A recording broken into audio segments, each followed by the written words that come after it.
अस्सलामु अलैकुम नादरीन। अल्लाह ताला से ये उम्मीद करता हूँ कि अल्लाह ताला ने आपको जहाँ पर भी रखा होगा अपने हिफ्ज़ व अमान में रखा होगा।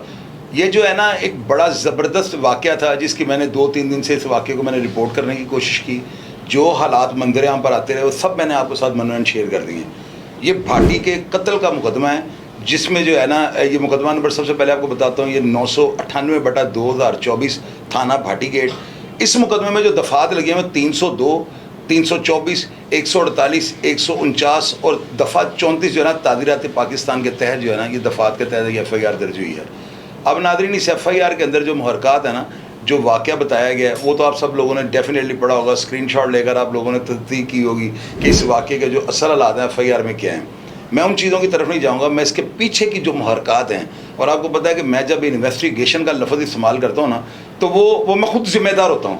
उन बातों को जो मैं बातें आपसे शेयर करने लगा हूँ, इन सब बातों की जिम्मेदारी मेरे ऊपर है कि मैं कोई भी हालात से हटकर बात आपके साथ शेयर ना करूँ। अब इसके पीछे जो है ना मैंने वाक़या कि आपको मैंने बताया था कि वाक़या कुछ इस तरह से हुआ जो मैंने आपको पहले बयान किया हुआ है। मैंने ये कहा था कि गुटका जो है ना वो लड़का नूरुल्लाह जो मकतूल था वो लेने के लिए जाता है और एक गुटका ले लेता है और 2 गुटके उधार मांगता है। ये बात जो है ना बिल्कुल गलत थी, चूँकि मुद्दई जो है इनसे मेरा राबिता हो गया है। मैं खुद भाटी के इलाके में गया हूँ, मैंने जाकर इनके घर से सारी रिपोर्ट ली है, मोहल्लेदारों से सारा डाटा इकट्ठा किया है और जो हालात मंजर आम पर आए हैं उनके लिए जो है ना मैंने मुद्दई को भी यहाँ पे बुला लिया है। जो एविडेंस, जो प्योर एविडेंस, जो शातिया बंदा वो भी मेरे स्टूडियो में मौजूद है, वो भी आपको बताएगा क्या वाक़या हुआ। सबसे पहले जो कंप्लेनेंट है ना, जो मुद्दई है इस 302 की FIR का, मैं उनसे मुखातिब होकर उनको मैं ये कहूँगा कि वो सारे हालात आपके सामने रखें। भैया सब तो पहले तुम दसो ਤੁਹਾਡਾ नाम की है? मेरा नाम काकू खान है, रोहिल अमीन। रोहिल अमीन। रोहिल अमीन साहब वाक़या की है? बाकी इंज होया ते लिहाजा वो भाई मेरा गुटका खांदा सी ਇਹਦੇ ਕੋਲ छोटा भाई फैजान नाम। नूरुल्लाह तो छोटा जी, फैजान नाम। फैजान भी उसे दुकान तो गुटका लैके खांदा सी जी। ਤੇ ਉਹ ਗੁਟਕਾ ਖਾਂਦਾ ਖਾਂਦਾ ਉਹਦੀ ਤਬੀਅਤ ਖਰਾਬ ਹੋ ਗਈ ਤੇ ਉਹਨੇ ਉਲਟੀਆਂ ਕੀਤੀਆਂ। ਫਿਰ ਉਹ ਭਾਈ ਨੂੰ ਮੇਰੇ ਪਤਾ ਲੱਗਾ ਤੇ ਉਹਨੇ ਕਿਹਾ ਫਿਰ ਤੂੰ ਗੁਟਕਾ ਖਾਦਾ ਹੈ? ਕਿਤੇ ਉਹ ਖਾਦਾ ਗੁਟਕਾ, ਉਹ ਦੱਸਦਾ ਨਹੀਂ ਪਿਆ ਸੀ। ਉਹਨੂੰ ਮਾਰ ਕੁੱਟ ਕੇ ਮੇਰੇ ਭਾਈ ਨੇ ਪੁੱਛਿਆ, ਉਹਨੇ ਕਿਹਾ ਮੈਂ ਇਹਦੇ ਕੋਲ ਮੈਂ ਗੁਟਕਾ ਖਾਦਾ ਕਿ ਬੱਟ ਕੋ नाजी भट्ट को, ਨਾਜੀ ਬੱਟ ਜਿਹਦੀ ਦੁਕਾਨ ਸੀ ਜੀ। ਫਿਰ ਉਹਨੂੰ ਜਾ ਕੇ ਕਿਹਾ ਭਾਈ ਤੈਨੂੰ ਮੈਂ ਮਨਾ ਕੀਤਾ ਸੀ, ਤੂੰ ਇਹਨੂੰ ਗੁਟਕਾ ਨਹੀਂ ਦੇਣਾ, ਇਹਨੂੰ ਫਿਰ ਇਹਨੂੰ ਤੂੰ ਕਿਉਂ ਦਿੱਤਾ ਇਹਨੂੰ ਗੁਟਕਾ? ਤੇ ਲਿਹਾਜ਼ਾ ਇਹਨਾਂ ਦੀ ਉਹਨੇ ਕਿਹਾ ਜਾ ਮੈਂ ਪੈਸੇ ਭਰਨਾ ਵਾ, ਮੈਂ ਜਿਹਨੂੰ ਮਰਜ਼ੀ ਗੁਟਕਾ ਦੇਵਾਂ, ਤੂੰ ਕੌਣ ਹੋਣਾ ਮੈਨੂੰ ਪੁੱਛਣ ਵਾਲਾ? ਯਾਨੀ ਕਿ ਉਹਨੇ ਕਿਹਾ ਕਿ ਮੈਂ ਪੁਲਿਸਾਂ ਨੂੰ ਵੀ ਪੈਸੇ ਦੇਣਾ ਵਾ, ਮੁਤਲਕਾ ਥਾਣੇ ਪੈਸੇ ਭਰਨਾ ਤੇ ਜੇ ਮੈਂ ਵੇਚਾਂਗਾ ਨਹੀਂ ਤੇ ਪੈਸੇ ਕਿੱਥੋਂ ਦਿਆਂ? ਜੀ। ਅੱਛਾ। ਉਹਨੇ ਕਿਹਾ ਥਾਣੇ ਜਾਓ। ਉਹਨੇ ਕਿਹਾ ਠੀਕ ਹੈ ਫਿਰ ਅਸੀਂ ਥਾਣੇ ਚਲੇ ਜਾਵਾਂਗੇ। ਇੰਨੇ ਚ ਉਹਨਾਂ ਦੀ ਦੋਨਾਂ ਦੀ ਤਲਕ ਕਲਾਮੀ ਹੋ ਗਈ, ਨਹੀਂ ਸਮਝਦੇ ਪਏ। ਉਹਨੇ ਅੱਗੋਂ ਨਾ ਬਦਤਮੀਜ਼ੀ ਕੀਤੀ ਨਾਜੀ ਨੇ, ਇਹਨਾਂ ਦੋਨਾਂ ਦੀ ਹੱਥੋਂ ਪਾਈ ਹੋ ਗਈ ਉੱਥੇ। ਅੱਛਾ, ਮੈਨੂੰ ਪਹਿਲੇ ਇੱਕ ਗੱਲ ਦੱਸਣਾ, ਤੁਹਾਡੇ ਖਾਨਦਾਨ ਦੇ ਨਾਜੀ ਕਿਆਂ ਦੇ ਨਾਲ, ਅਲਤਮਸ਼ ਵਗੈਰਾ ਦੇ ਨਾਲ ਕਿਹੋ ਜਿਹੇ ਤਾਲੁਕਾਤ ਸਨ? ਇਹਨਾਂ ਤੇ ਸਾਡੇ ਘਰ ਵਾਲੇ ਤਲੁਕਾਤ ਸਨ, ਭਾਈ ਸਨ ਸਾਡੇ। ਲਿਹਾਜ਼ਾ ਇਹਨਾਂ ਨੇ ਸਾਡੇ ਨਾਲ ਜ਼ੁਲਮ ਸਿਤਮ ਕੀਤਾ ਸਾਡੇ ਨਾਲ। ਯਾਨੀ ਕਿ ਤੁਸੀਂ ਇਹ ਕਹਿਣਾ ਚਾਹੁੰਦੇ ਹੋ ਕਿ ਉਹ ਹਮੇ ਦਾਵੇ ਨਾਲ ਗਿਆ ਸੀ ਕਿ ਯਾਰ ਮੇਰੇ ਭਰਾ ਨੂੰ ਤੂੰ ਗੁਟਕਾ ਨਹੀਂ ਦੇਣਾ, ਬਾਹਰੋਂ ਜਿੱਥੋਂ ਮਰਜ਼ੀ ਆ ਖਾਵੇ, ਖਸਮਾਂ ਨੂੰ ਖਾਏ, ਤੂੰ ਉਹਨੂੰ ਗੁਟਕਾ ਨਹੀਂ ਦੇਣਾ। ਲੜਾਈ ਦੀ ਇਬਤਦਾ ਜਿਹੜੀ ਇਸ ਗੱਲ ਤੋਂ ਸ਼ੁਰੂ ਹੋਈ। ਹਾਂਜੀ, ਇਹ ਤੋਂ ਸ਼ੁਰੂ ਹੋਈ। ਅੱਛਾ, ਫਿਰ ਉਸ ਤੋਂ ਬਾਅਦ ਗਿਆ। ਅੱਛਾ, ਉਹਦੇ ਵੀਡੀਓ ਜਿਹੜੀ ਹੈਗੀ ਹੈ, ਜਿਹੜੀ ਮੈਂ ਪਿਛਲੇ ਪ੍ਰੋਗਰਾਮ ਦਿਖਾਈ ਸੀ, ਉਹਦੇ 'ਚ ਨਾ ਨੂਰੁੱਲਾ ਔਰ ਨਾਜੀ ਭੱਟ ਆਪਸ 'ਚ ਹੱਥਾਪਾਈ ਹੋ ਰਹੇ ਨੇ। ਉਹ ਵਾਕਿਆ ਕੀ ਹੈ? ਉਹ ਕਿਉਂ ਇਸ ਗੱਲ ਦੀ ਇਸ਼ਤਿਆਲ ਜਾਗਾ? ਤੇ ਇਸ਼ਤਿਆਲ ਜਾਣ ਵਾਲੀ ਗੱਲ ਹੀ ਨਹੀਂ। ਉਹਨੇ ਸਮਝਾਇਆ ਹੀ ਸੀ ਕਿ ਇਹਨੂੰ ਗੁਟਕਾ ਨਹੀਂ ਦੇਣਾ। ਮੇਰੇ ਭਾਈ ਦੀ ਸ਼ਦੀਦ ਤਬੀਅਤ ਖਰਾਬ ਹੋ ਗਈ ਸੀ, ਉਲਟੀਆਂ ਕਰਨ ਲੱਗ ਪਿਆ ਸੀ। ਉਹਨੂੰ ਕਿਹਾ ਗਿਆ ਸੀ ਭਾਈ ਤੁਹਾਨੂੰ ਮੈਂ ਮਨਾ ਕੀਤਾ ਸੀ, ਜਿੱਥੋਂ ਮਰਜ਼ੀ ਖਾਵੇ, ਤੂੰ ਨਹੀਂ ਦੇਣਾ ਇਹਨੂੰ ਗੁਟਕਾ। ਨਹੀਂ ਸਮਝਦੇ ਪਏ। ਉਹਦੀ ਵਜ੍ਹਾ ਤੋਂ ਉਹਨੇ ਕਿਹਾ ਜਾ ਫਿਰ ਜੋ ਕਰਨੀ ਕਰ ਲਈ। ਉਹਨੇ ਕਿਹਾ ਇਹੋ ਜਿਹੀ ਗੱਲ ਨਹੀਂ ਕਰੀ ਦੀ। ਉਹਨੇ ਕਿਹਾ ਮੈਂ ਥਾਣੇ ਪੈਸੇ ਭਰਨਾ ਵਾ, ਮੈਂ ਇੰਜ ਨਹੀਂ ਬੈਠਾ ਹੀ ਹਾਂ। फिर ਇਹਨਾਂ ਦੀ ਦੋਨਾਂ ਦੀ ਤਲਕ ਕਲਾਮੀ ਹੋ ਗਈ। ਫਿਰ ਤਲਕ ਕਲਾਮੀ दौरान हाथों पाई हो गई ਇਹਨਾਂ ਦੀ। फिर अच्छा, ये जी ऑडियो है नाज़रीन, सबसे पहले आप ये ऑडियो सुनो, ये बड़ी ज़बरदस्त है और इसमें गालियाँ हैं। गालियों को हम आपको पता है हमारी मजबूरी, हम बीप लगा के चलाते हैं। आप पहले ये ऑडियो सुनो। आप पढ़वे बाहर आ किसी के तेरी मैं बाद मर गया, मेरा नाम बदली पुतरा निकल एना के दूध पीता ही ते टैक्सी मार दे तेरी भैन ना ले गया ना, कल्ला तू मिलन जोगा है, मैं कल्ला ही आया कल्ला ही आवां, कल्ला ही मिल के जावांगा। तेरी भैन ना मैं सोवां ते गल की होई वेखी मैं सोन लगा वां, तेरी भैन ना चेक करी तू ने आज चेक करी हुने तेरी मैं भैन दे शाप करना मैं मिलना ना तैਨੂੰ कोई गल नहीं। मैं तू मेनू नहीं ਵੇਖ ਲੈ ਭਰਵਿਆ ਚੈੱਕ ਕਰ ਲੈ, ਤੈਨੂੰ ਪਤਾ ਲੱਗੇਗਾ। ਤੈਨੂੰ ਉਦੋਂ ਕਵਾਂਗਾ ਗਾਲਾਂ ਕੱਢ, ਤੇਰੀ ਮੈਂ ਭੈਨ ਵੜਿਆ ਤੇ ਮੇਰਾ ਨਾਂ ਬਦਲੀ। ਤੂੰ ਮੈਨੂੰ ਫੋਨ ਕੀਤਾ, ਤੇਰੀ ਦੇ ਮੈਂ ਪੈਸੇ ਭੈਣ ਦੇ ਕਰਦਾ। ਚਲੋ ਬਾਹਰ ਆ ਭੜਵਿਆ। ਬਾਹਰ ਹੀ ਆਵਾਂ ਠਹਿਰ ਜਾ ਤੂੰ ਅਗਰ ਇਸ ਆਡੀਓ ਦੇ ਅੰਦਰ ਇਹ ਜਿਹੜੀ ਗਾਲਮ ਗਲੋਚ ਹੋ ਰਹੀ ਹੈ, ਇਹ ਇੱਕ ਨਾਜੀ ਬਾਟੇ ਥੱਲੋਂ ਫੋਨ ਤੇ ਤੁਹਾਨੂੰ ਗਾਲਾਂ ਕੱਢ ਰਿਹਾ ਔਰ ਉੱਪਰੋਂ ਜਵਾਬ ਦੇ ਰਿਹਾ ਨੂਰੁੱਲਾ ਕਿ ਮੈਂ ਕੱਲਾ ਹੀ ਥੱਲੇ ਆ ਰਿਹਾ, ਮੈਂ ਤੈਨੂੰ ਕਰ ਲੈਣਾ, ਇਹ ਹੈ ਉਹ ਹੈ। ਇਹ ਰਿਕਾਰਡਿੰਗ ਜਿਹੜੀ ਨੂਰੁੱਲਾ ਦੇ ਮੋਬਾਈਲ 'ਚ ਹੋਈ ਜੀ, ਉਹ ਮੇਰੇ ਛੋਟੇ ਭਾਈ ਦੇ ਉਹ ਰਿਕਾਰਡਿੰਗ ਵਿੱਚ ਹੋਈ। ਅੱਛਾ, ਯਾਨੀ ਕਿ ਥੱਲੇ ਜਾ ਕੇ ਉਹਨੂੰ ਥ੍ਰੈਟ ਕਰਦੇ ਰਹੇ ਕਿ ਤੇਰੇ ਘਰ ਦੇ ਥੱਲੇ। ਇਹ ਕਿੰਨੇ ਸਨ ਹਮਲਾਵਰ ਟੋਟਲ? ਕਮ ਉਸ ਕਮ ਹੀ ਸਨ 15 ਤੋਂ 20 ਜਨਰੇਸ਼ਨ ਹੈ।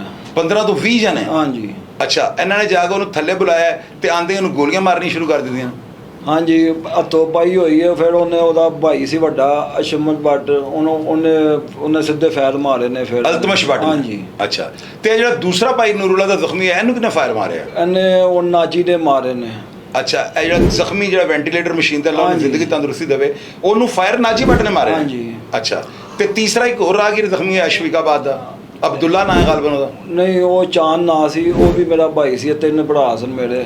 ਅੱਛਾ। ਜਦੋਂ ਵੇਖਿਆ ਨਾ ਉਹਨੂੰ ਫਾਇਰ ਵੱਜਦਾ ਪਿਆ ਤੇ ਉਹ ਮਸਜਿਦ ਉਹ ਦੌੜਾ ਗਿਆ ਤੇ ਉਹ ਆਪਣੇ ਭਾਈ ਨੂੰ ਚੁੱਕਣ ਗਿਆ ਤੇ ਉਹਨੂੰ ਵੀ ਫਾਇਰ ਮਾਰ। ਯਾਨੀ ਕਿ ਚਾਂਦ ਵੀ ਭਾਈ ਸੀ ਸਕਾ? ਹਾਂਜੀ। ਜਿਹੜਾ ਤੀਸਰਾ ਜ਼ਖਮੀ ਹੈ ਉਹ ਘਰ ਆ ਗਿਆ? ਜੀ। ਅੱਛਾ, ਹੁਣ ਇਹਦੇ 'ਚ ਤੁਸੀਂ ਇਹ ਮੁਕੱਦਮੇ ਦੇ ਵਿੱਚ ਜਿਹੜੇ ਹਾਲਾਤੋਂ ਵਾਕਿਆਤ ਬਿਆਨ ਕੀਤੇ ਨੇ, FIR ਜੋ ਕਟਾਈ ਹੈ, ਬਿਲਕੁਲ ਖੁਦਾ ਨੂੰ ਅਗਰ ਨਾਦਰ ਜਾਣ ਕੇ ਜਨਮਨ ਕਟਾਈ ਹੈ? ਬਿਲਕੁਲ ਜੀ, ਇਹਦੇ 'ਚ ਕੋਈ ਝੂਠ ਵਾਲੀ ਗੱਲ ਨਹੀਂ। ਅੱਛਾ, ਤੁਸੀਂ ਇਹ ਗੱਲ ਤੁਹਾਡੇ ਮਹੱਲੇਦਾਰਾਂ ਨੂੰ ਜਦੋਂ ਗੱਲ ਪੁੱਛੀ, ਸਾਰੇ ਮਹੱਲੇਦਾਰ ਇਹੀ ਕਹਿ ਰਹੇ ਨੇ ਕਿ ਹਮਲਾਵਰ ਬਹੁਤ ਜ਼ਿਆਦਾ ਸਨ ਤੇ ਹੋ ਸਕਦਾ ਫਾਇਰ ਕਿਸੇ ਹੋਰ ਦਾ ਲੱਗ ਗਿਆ ਹੋਵੇ, ਤੁਸੀਂ ਨਾਮ ਅਲਤਮਸ਼ ਦਾ ਲਾਤਾ ਹੋਵੇ, ਇਹੋ ਜਿਹੀ ਗੱਲ ਤੇ ਨਹੀਂ? ਨਹੀਂ, ਇਹੋ ਜਿਹੀ ਕੋਈ ਗੱਲ ਨਹੀਂ। ਸਭ ਤੋਂ ਅੱਗੇ ਇਹੋ ਹੀ ਸਨ। अच्छा, अल्तमश सब तो गए थे, नाल नाजी भट्ट सी। हाँ जी। अब मसल्ला सन। हाँ जी। अब नाजरीन, इस मुकदमा कत्ल में जो प्योर एविडेंस है ना, वो उमर खान की है। ये उमर खान भी मेरे स्टूडियो में पहुंच चुका हुआ है, क्योंकि मैंने इनको वहाँ पे जब मैं इसकी इन्वेस्टिगेशन करने गया हूँ तो मैंने इनको कहा था कि आप मेरे स्टूडियो हैं, जो भी हालात है बिल्कुल मनो एन पब्लिक के सामने हम शेयर करेंगे। उमर भाई, तुसी ये दसो, तुसी की वाकया देखा? तुसी अपनी शहादत लिखवाई है, तुसी की देखा सी वाकया कि की होया? ਮੈਂ ਜੀ ਜਦੋਂ ਮੌਕੇ ਤੇ ਆਇਆ ਨਾ ਤੇ ਨੂਰੁੱਲਾ ਡਿੱਗ ਗਿਆ ਸੀ ਉਦੋਂ ਤੱਕ, फायर लग चुका सी? ਫਾਇਰ ਲੱਗ ਚੁੱਕਿਆ ਸੀ। ਠੀਕ ਹੈ, ਫਿਰ ਜਦੋਂ ਉੱਠ ਕੇ ਗਲੀ ਵੱਲ ਦੌੜਨ ਲੱਗਾ ਨਾ, ਬਲਾਲ ਭੱਟ ਨੇ ਵੀ ਪਿੱਛੋਂ ਫਾਇਰ ਮਾਰੇ ਨੇ ਇਹਨੂੰ। बिलाल भट्ट कौन है? अल्तमश का छोटा भाई? ਅਲਤਮਸ਼ ਦਾ ਭਾਈ ਹੈ। ਉਹਨੇ ਫਾਇਰ ਮਾਰੇ ਨੇ? ਉਹਨੇ ਫਿਰ ਫਾਇਰ ਨੂਰੁੱਲਾ ਮਾਰੇ ਨੇ। ਹਾਂਜੀ, ਉਹਦੇ ਇੱਕ ਲੱਕ ਤੇ ਲੱਗਾ, ਇੱਕ ਚੂਨਗੇ ਤੇ ਲੱਗਾ ਨੇ, ਚੂਨੇ ਤੇ। ਠੀਕ ਹੈ, ਉਹ ਗਲੀ ਦੌੜਿਆ, ਫਿਰ ਅਲਤਮਸ਼ ਪਿੱਛੇ ਗਿਆ ਉਹਦੇ। अच्छा, ਫਿਰ ਅਲਤਮਸ਼ ਗਲੀ ਦੇ ਅੰਦਰ ਵੜ ਕੇ ਉਹਦੀ ਛਾਤੀ ਤੇ ਫਾਇਰ ਮਾਰੇ ਨੇ, अल्तमश ने? ਅਲਤਮਸ਼ ਭੱਟ ਨੇ। अच्छा, तो दूसरे भाई ਨੂੰ? ਤੇ ਫਿਦਾਨ ਦੇ ਦੌੜਦਾ ਪਹਿਲੇ ਆਇਆ, ਦੂਸਰੇ ਨੰਬਰ ਤੇ ਉਹ ਅਲਤਮਸ਼ ਨੇ ਜੁਨੇਦ ਭੱਟ ਨੇ ਉਹਦੇ ਪੇਟ ਤੇ ਫਾਇਰ ਮਾਰਿਆ, ਉਹ ਮੂੰਹ ਭੰਨੇ ਥੱਲੇ ਡਿੱਗ ਪਿਆ, ਉਹ ਨਹੀਂ ਉੱਠਿਆ ਦੁਬਾਰਾ। ਤੇ ਫਿਰ ਚਾਂਦ ਆਇਆ ਮਗਰੋਂ ਗਲੀ ਚੋਂ ਨਿਕਲ ਕੇ ਦੌੜ। ਚਾਂਦ ਵੀ ਨਾ ਤੀਸਰਾ ਛੋਟਾ ਭਾਈ ਸੀ? ਤੀਸਰਾ ਛੋਟਾ ਭਾਈ ਹੈ। ਅੱਛਾ। ਉਹ ਜਦੋਂ ਆਇਆ ਮਸਜਿਦ ਦੇ ਕੋਲ ਪਹੁੰਚਿਆ ਤੇ ਅਬਦੁੱਲਾ ਨੇ ਵੀ ਸਿੱਧਾ ਫਾਇਰ ਮਾਰੇ ਨੇ ਇਹਨੂੰ 3-4।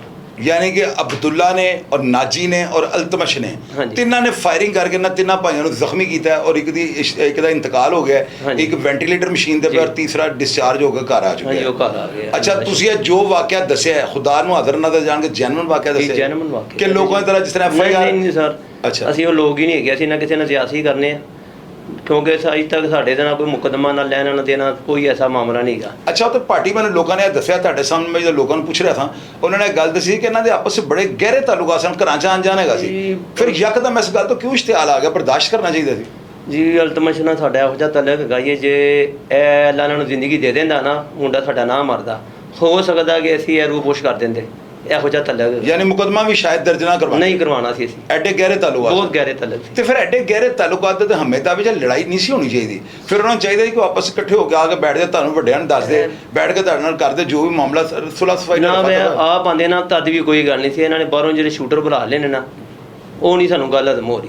ਅੱਛਾ, ਲੇਕਿਨ ਮੇਰੀ ਗੱਲ ਸੁਣੋ, ਇਹ ਵੀਡੀਓ ਦੇ ਵਿੱਚ ਨਾ ਇੱਕ ਚੀਜ਼ ਵਾਜ਼ਿਆ ਦੇਖੀ ਜਾ ਰਹੀ ਹੈ ਕਿ ਨੂਰੁੱਲਾ ਨੇ ਟੋਪੀ ਪਾਈ ਹੈ ਔਰ ਨਾਲ ਜਿਹੜਾ ਲੜਕਾ ਹੈ ਨਾ, ਉਹ ਗੰਜਾ ਜੀ ਦੇ ਵਾਲ ਕੱਟੇ ਨੇ, ਉਹ ਨਾਜੀ ਵਾਟੇ। ਹਾਂਜੀ, ਹਾਂਜੀ। ਉਹ ਪਹਿਲੇ ਹੱਥ ਜਿਹੜਾ ਨਾ ਗਿਰਬਾਨ ਉਹਦੇ ਨੂੰ ਫੜਦਾ ਹੈ, ਪਹਿਲੇ ਸਭ ਤੋਂ ਪਹਿਲੇ ਮੈਂ ਦੇਖਿਆ ਵੀਡੀਓ 'ਚ ਨੂਰੁੱਲਾ ਨੂੰ ਫੜਦਾ ਹੈ। ਹਾਂਜੀ, ਇਹ ਗੱਲ ਨੂੰ ਤੁਸੀਂ ਮੰਨਦੇ ਹੋ ਨਾ? ਜੀ, ਜੀ। ਇਹ ਹੱਥਾ ਪਾਈ ਹੋਈ ਹੈ ਤੇ ਗੱਲ ਦੇ ਵਿੱਚ ਕੁਝ ਵੀ ਨਹੀਂ, ਤੁਸੀਂ ਦੱਸ ਰਹੇ ਹੋ ਘਰੇਲੂ ਤਾਲੁਕਾਤ ਨੇ, ਤੇ ਰਫਾ ਦਫਾ ਕਿਉਂ ਨਹੀਂ ਮਾਮਲਾ ਹੈ? ਇਹਦੀ ਰੀਜ਼ਨ ਕੀ ਸੀ? ਇਹ ਲੜ ਸਾਡੇ ਕਿਉਂ ਤਾਂ ਪਏ ਕਹਿੰਦੇ ਨੇ? ਗੱਲ ਹੀ ਨਹੀਂ ਆਉਣ ਦਿੱਤੀ। ਠੀਕ ਹੈ, ਉਹਨੂੰ ਪਤਾ ਸੀ ਕਿ ਮੈਂ ਗੱਲ ਕਰਾਂਗਾ ਭਾਈਆਂ ਨੇ ਮੈਨੂੰ ਕੋ ਮਾਰਨਾ ਹੈ। ਨਾਜੀ ਠੀਕ ਵਾਟ ਹੈ। ਨੂੰ? ਨਹੀਂ, ਨੂਰੁੱਲਾ ਨੇ ਸਾਨੂੰ ਅੱਛਾ, ਦੱਸਿਆ ਹੀ ਨੂਰੁੱਲਾ ਨੂੰ ਪਤਾ ਸੀ ਕਿ ਅਗਰ ਜੇ ਮੈਂ ਗੱਲ- ਨੂਰੁੱਲਾ ਦੱਸ ਦਿੰਦਾ ਇਹ ਨੌਬਤ ਨਹੀਂ ਆਣੀ ਸੀ। ਜੇ ਜੁਨੇਦ ਭੱਟ ਨੂੰ ਚਾਹੀਦਾ ਸੀ, ਉਹ ਵੱਡਾ ਸੀ, ਉਹਦਾ ਕੰਮ ਸੀ ਕਿ ਇਹ ਮਾਮਲਾ ਕੀਤਾ, ਤੁਹਾਨੂੰ ਲੈ ਜਾਂਦੇ ਦੁਕਾਨ ਤੇ ਖਲੋ ਕੇ ਚਪੇੜਾ ਮਾਰ ਦਿੱਤੇ ਸਾਹਮਣੇ ਕਿ ਭਾਈ ਤੂੰ ਅੱਜ ਤੋਂ ਬਾਅਦ ਆਣਾ ਹੀ ਨਹੀਂ ਇੱਥੇ। ਸਹੀ ਗੱਲ। ਮਗਰ ਇਹਨੇ ਦਿਲ 'ਚ ਰੰਜਿਸ਼ ਇਹੋ ਜਿਹੀ ਰੱਖੀ ਸੀ, ਭਰਾਵਾਂ ਨੂੰ ਬੁਲਾਇਆ, ਭਰਾਵਾਂ ਨੇ ਅੱਗੋਂ ਸ਼ੂਟਰਾਂ ਨੂੰ ਬੁਲਾਇਆ, ਜਿਸ ਤਰ੍ਹਾਂ ਖਲੋ ਕੇ ਤੇ ਫਾਇਰਿੰਗ ਕਰਦੇ ਪਏ ਨੇ। ਤੇ ਮੈਂ ਕਹਿੰਦਾ ਕਿ ਬੜੀ ਵੱਡੀ ਸਿਆਸੀ ਹੈ ਕਿ ਇਸ ਤਰ੍ਹਾਂ ਲਾਹੌਰ ਜਦੋਂ ਤੋਂ ਅੰਦਾਜ਼ਨ ਕਿੰਨੇ ਕੁ ਫਾਇਰ ਹੋਏ ਨੇ ਉੱਥੇ?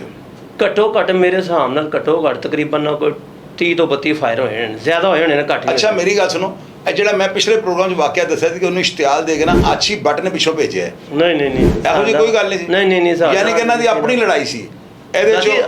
ਲੜਾਈ ਬਣ ਗਈ ਨਾ। ਦੇਖੋ ਨਾ, ਇੱਕ ਮੇਰਾ ਹੁਣ ਬੇਟਾ ਹੈ, ਹੁਣ ਕੋਈ ਕਿਸੇ ਨੂੰ ਨਸ਼ਾ ਦੇ ਰਿਹਾ, ਉਹਨੂੰ ਮੈਂ ਤੇ ਉਹਨੂੰ ਕਹਿਣਾ ਜਾ ਕੇ, ਕਿਉਂਕਿ ਮੇਰੇ ਬੇਟੇ ਨੂੰ ਤੂੰ ਕਿਉਂ ਇਹ ਕਰਨਾ ਪਿਆ। ਅੱਛਾ, ਤੁਸੀਂ ਮੈਨੂੰ ਇੱਕ ਗੱਲ ਕਲੀਅਰ ਕਰੋ, ਸਨੀਆ ਲੋਕਾਂ ਨਾਲ ਸਾਡਾ ਲਿੰਕ ਹੀ ਕੋਈ ਨਹੀਂ, ਯਾਨੀ ਇਹਨਾਂ ਦਾ ਕੋਈ ਵਾਸਤਾ ਨਹੀਂ ਹੈ। ਠੀਕ ਹੈ, ਇਹ ਇਹਨਾਂ ਦਾ ਆਪਣਾ ਫੇਲ ਹੈ ਜੀ, ਜਰਾਮ ਕਰਦੇ ਨੇ, ਜੋ ਕਰਦੇ ਨਹੀਂ ਕਰਦੇ, ਸਾਡਾ ਇਹਨਾਂ ਨਾਲ ਕੋਈ, ਸਾਡਾ ਮੁਤਾਲਬਾ ਸਿਰਫ ਇਹਨਾਂ ਨਾਲ ਲੱਗਾ ਜਿਨ੍ਹਾਂ ਨੇ ਸਾਡਾ ਭਰਾ ਕਤਲ ਕੀਤਾ। ਕਿਉਂਕਿ ਮੈਨੂੰ ਪ੍ਰੋਗਰਾਮ ਦੀ ਰਿਕਾਰਡਿੰਗ ਤੋਂ ਪਹਿਲੇ ਲੋਕਾਂ ਨੇ ਕਾਲਾਂ ਕਰਕੇ ਕਿਹਾ ਸੀ ਕਿ ਜੀ ਜਿਹੜਾ ਹੈਗਾ ਸੀ ਨਾ ਨੂਰੁੱਲਾ, ਇਹਨੂੰ ਪਿੱਛੋਂ ਪੁਸ਼ਤਪਨਾਹੀ ਕਰ ਰਿਹਾ ਸੀ ਆਛੀ ਬੱਟ।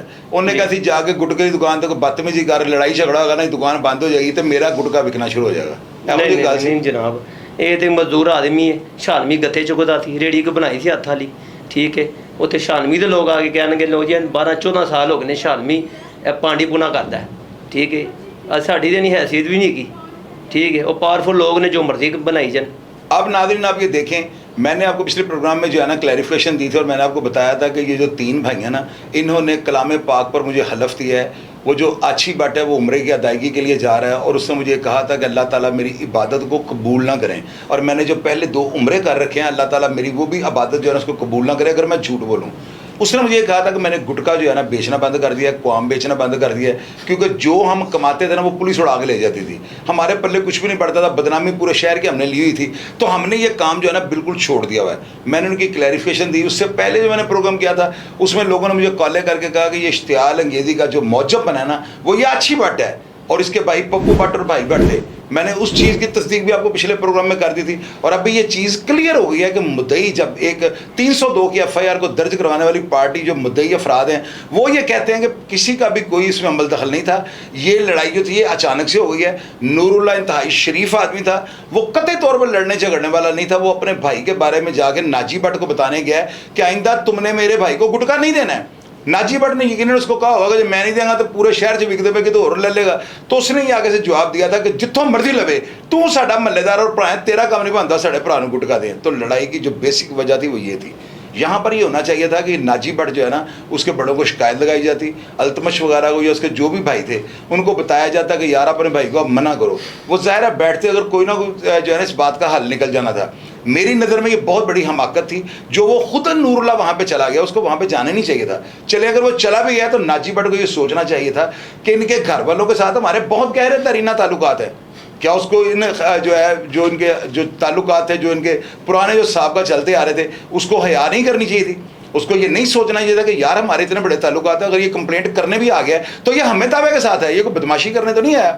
लेकिन इसका मतलब ये तो नहीं। अब छोटी सी बात पे जो है ना आप देखें इतने वो तैश में आ गया है। ये रिकॉर्डिंग जो आपने ऑडियो सुनी है कितनी सख्त वो गालियाँ निकाल रहा है। अगर इस तरह की गालियाँ किसी भी शख्स को उसके घर के आगे जाकर निकालेगा वो मजबूर हो जाएगा।